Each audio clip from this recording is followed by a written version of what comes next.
Robcast Radio. Spreaker Podcast being the best podcast network on the planet motherfucking Earth has a lot to do with, why our shows are coming up on their 2-year anniversary. And for people like you, man, we really appreciate it. We encourage you to download the app, check out some other podcasts on here, send us an email. All of that's on the homepage at Spreaker. I'm not going to waste a lot of your time there. Go to my homepage on Spreaker. It'll show you. You can follow the show 10 different ways. You can listen on YouTube. We'll put it on Facebook. We put it on Twitter. We're all right there at the Spreaker Podcast. Go to my homepage. Follow, hit the show, But the point that I'm trying to make is doing what you love to do doesn't mean that you don't have to do hard work. It doesn't mean that you're not going to have to drive bargains. It doesn't mean that just because you're not on the competitive plane of life and you're on the creative side of life, that doesn't mean that you don't have to compete anymore. It's just that you're on a whole nother level. When you start to think in a certain way and start to live your life in a certain way, and you start to think for yourself and form thoughts for yourself, that is hard work. Lazy people go with the fucking flow. They go with what other people say instead of doing the research on their own, and that's why fake news is so fucking popular nowadays.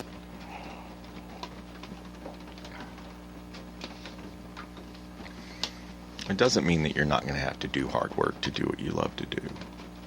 Because, like I say, mad respect to the best podcasting network on the planet Earth, the Spreaker Podcast, and having an awesome producer who knows how to hook shit up and make things work and at least sound okay for the budget that we're working on. You know what I'm saying? It's still a lot of work. Sometimes we come in an hour early to check everything out, like today, and I fat thumb the show. And end up either we could have done a whole process that would have taken us longer than to just start over again. We're 10 minutes in, 20 minutes in, something like that. So anyway, the point that I'm just driving it home there. You should do what you love to do. It doesn't mean that you don't have to do hard work. It doesn't mean that it's not going to be hard work, that you're going to have to use your imagination, form your own thoughts and your opinions. Because there's always a creative solution out of your situation. No, and I don't care what anyone says. I will debate that. It is hard work. But the things that, mechanical things, blueprints that I have in my brain, the things that I like to create, like some of the things I want to fabricate up today that I can. I'm Rain, and I'm here with you, your monkey balls.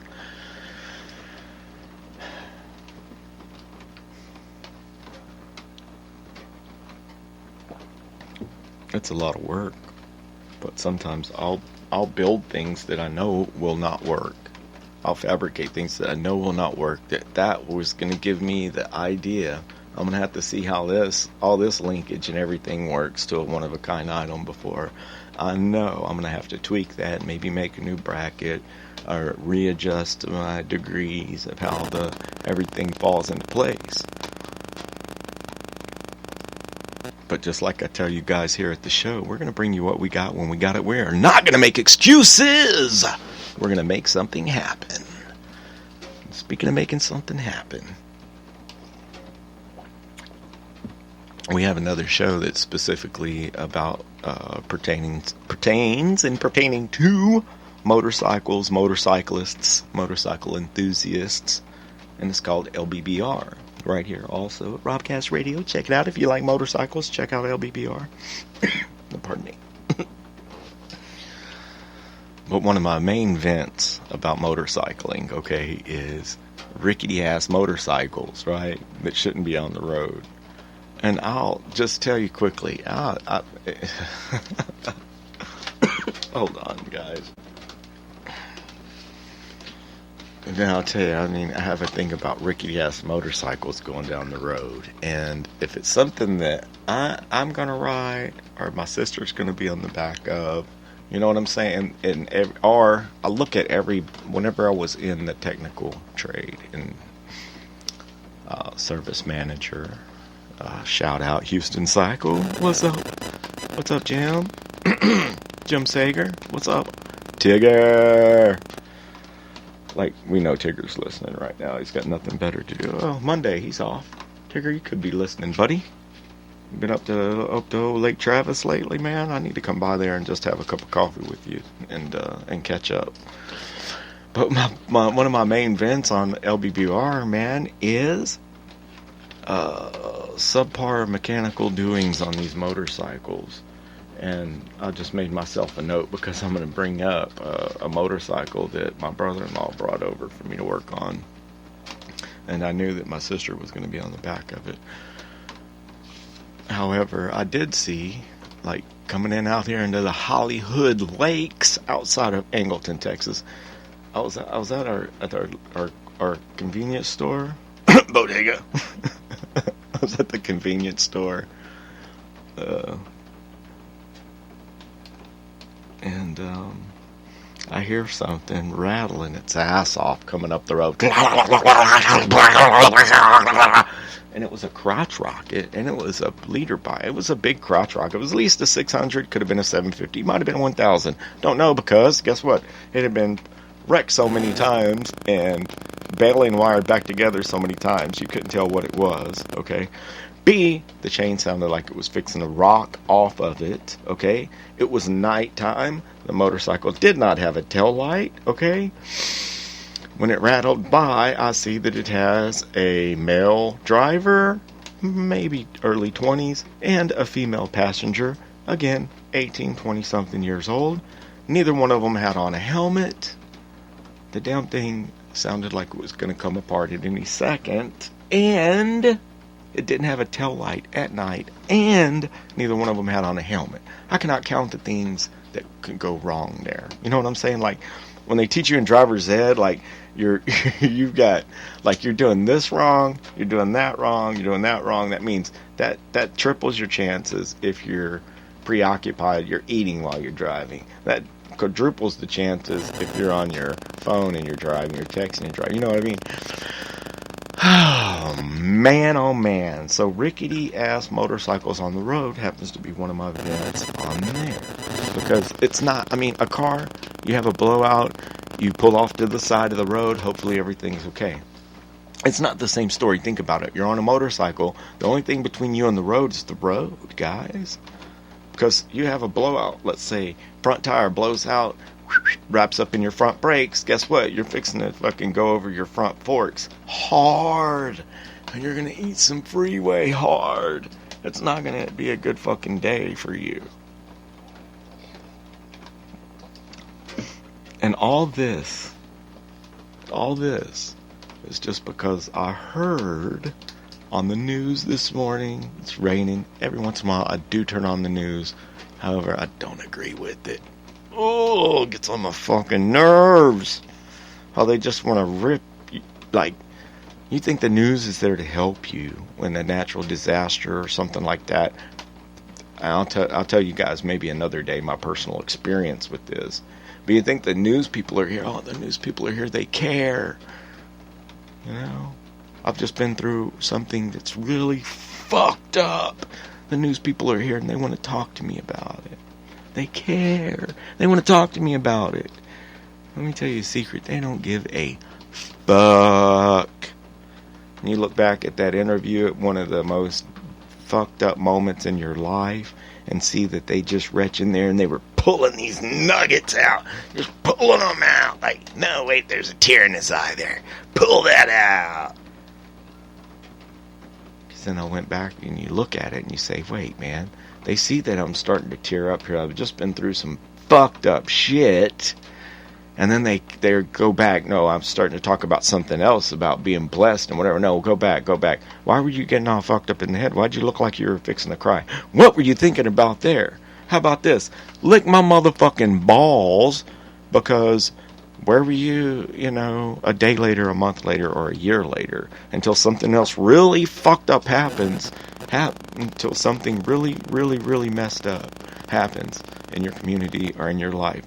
That person doesn't give a motherfuck, except, did anyone tune in to this story? Did anybody click on it? Okay, click on these nuts, Kathy fucking Hernandez.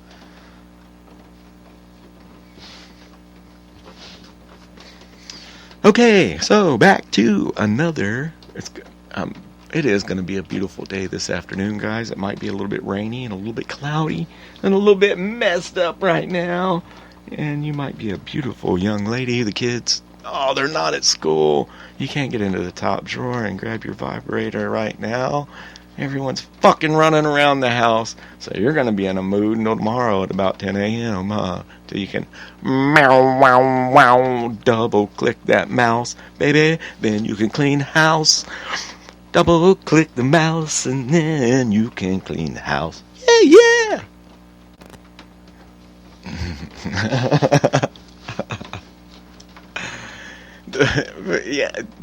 I see a story on the news. Oh, don't get me into the fucking news again. Flip. Where did I go with that?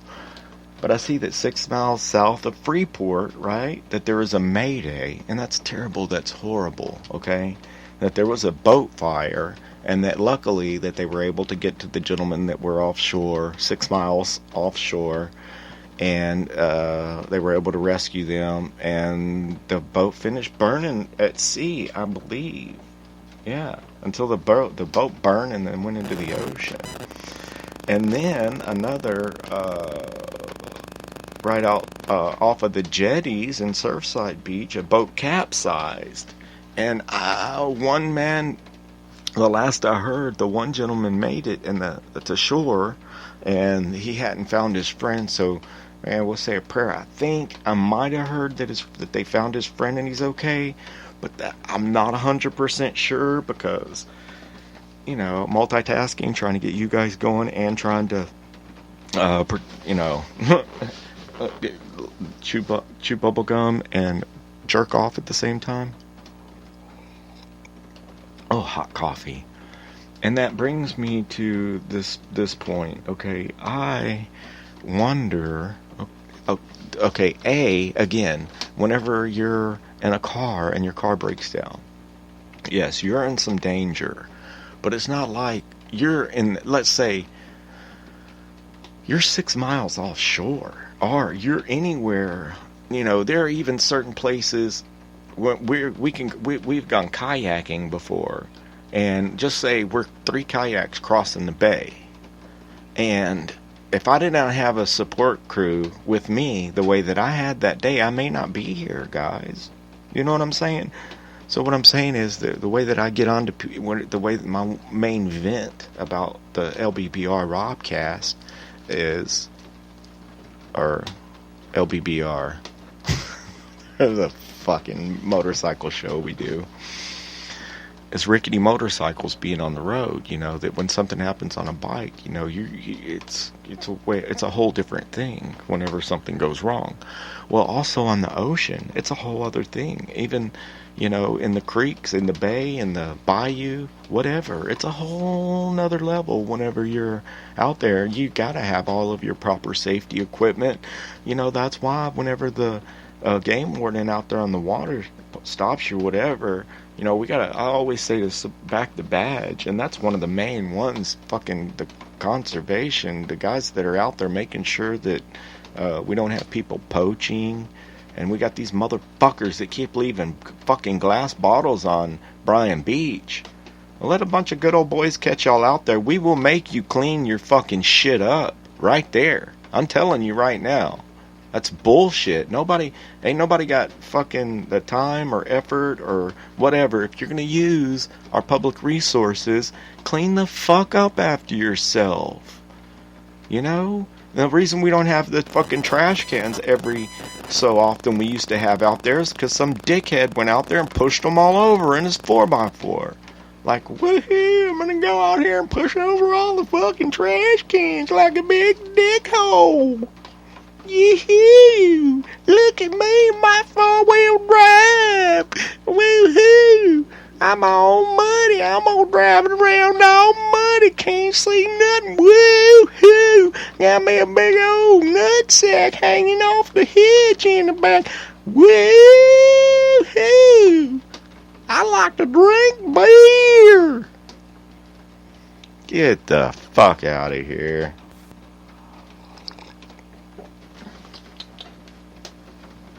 I'm not trying to offend any nutsacks hanging from bumpers today. if you happen to be one of these nutsacks,